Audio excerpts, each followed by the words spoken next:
Okay. అయితే ఇక్కడ మనం చూస్తే ముంబై ఇండియన్స్ ఆడిన 4 మ్యాచెస్‌కి సంబంధించి ఒకటే విన్ అయిన పరిస్థితి. సో ఇప్పుడు బూమ్రా రాకతో ముంబై ఇండియన్స్ ఎంతవరకు కోలుకునే అవకాశం ఉండొచ్చు? ఆర్‌సీబీని బూమ్రా అంటే కొంచెం గ్యాప్ తర్వాత వచ్చి జాయిన్ అవుతున్నాడు కాబట్టి ఎంతవరకు ఆర్‌సీబీని కట్టడి చేసే అవకాశం ఉండొచ్చు? అంటే ఒక రకంగా బుమ్రా రావటం అనేది చాలా మంచి ఒక అడ్వాంటేజ్ వాళ్ళకి.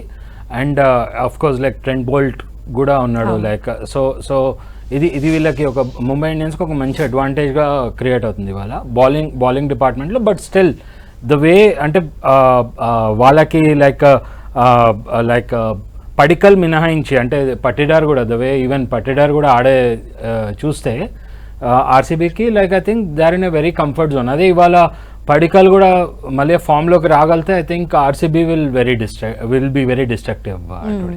అయితే వెంకటేష్ గారు మనం చూస్తే బౌలింగ్ విభాగం గమనించినట్లయితే ఇటు మనకి హేసల్వుడ్ ఉన్నారు, అదేవిధంగా భువనేశ్వర్ ఉన్నారు. అటువైపు మనం చూస్తే ఈరోజు బూమ్రా యాడ్ అవుతున్నారు, ట్రెంట్ బోల్ట్ ఉన్నారు.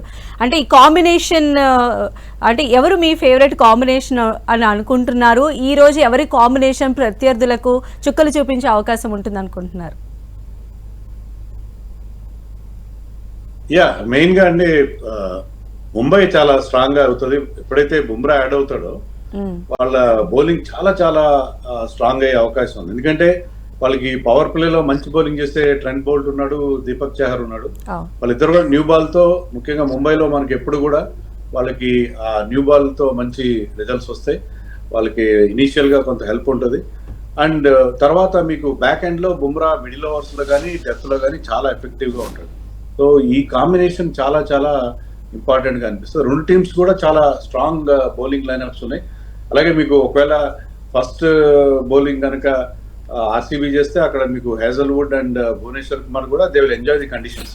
ఎందుకంటే ముంబైలో ఎప్పుడు కూడా బ్యాటింగ్ అనుకూలంగా ఉంటే పిచ్, కానీ you will have something for the faster bowlers కి కొంత మూవ్మెంట్ ఉంటుంది, ఎక్స్ట్రా బౌన్స్ కూడా ఉంటుంది రెడ్ స్టైల్ పిచ్ పైన. సో రెండు టీమ్స్ కూడా both are very strong in their pace bowling department. But Bumrah చేరికతో డెఫినెట్ గా ఎడ్జ్ అనేది ముంబై ఇండియన్స్ కి కనిపిస్తుంది. అంటే గ్యాప్ తర్వాత వస్తున్నారు కదా సార్, అంటే ఈ రోజు ఆటలోనే బుమ్రా నుంచి మనం అంత ఎక్స్పెక్ట్ చేయడం ఎంతవరకు కరెక్ట్ అండి? బుమ్రా వచ్చాడంటే అతను అక్కడ నేషనల్ క్రికెట్ అకాడమీలో ఫుల్ గా ఫిట్ అయ్యి అక్కడ సఫిషియంట్ ట్రైనింగ్ తో వస్తాడు. బుమ్రా లాంటి ప్లేయర్స్ ఏంటంటే ఒక్కసారి మ్యాచ్ లోకి వచ్చిన తర్వాత వాళ్ళ దగ్గర నుంచి మనం కంప్లీట్ పర్ఫార్మెన్స్ ఎక్స్పెక్ట్ చేయొచ్చు. ఒకటేంటంటే నాకు ఇంజరీ, ఇంత లాంగ్ ఇంజరీ బ్రేక్ తర్వాత అతను ఫుల్ టిల్ట్ బౌలింగ్ వేస్తాడా, ఎక్స్ట్రా పేస్ ఉంటుందా, లేకపోతే జస్ట్ అతను కాస్త తక్కువ పేస్ తో బౌలింగ్ వేస్తాడా అనేది ఒక్కడే చేంజ్ తప్ప అతని స్కిల్ లెవెల్స్ లో ఎలాంటి మార్పు ఉంటుందని నేను అనుకోను. సో ఇక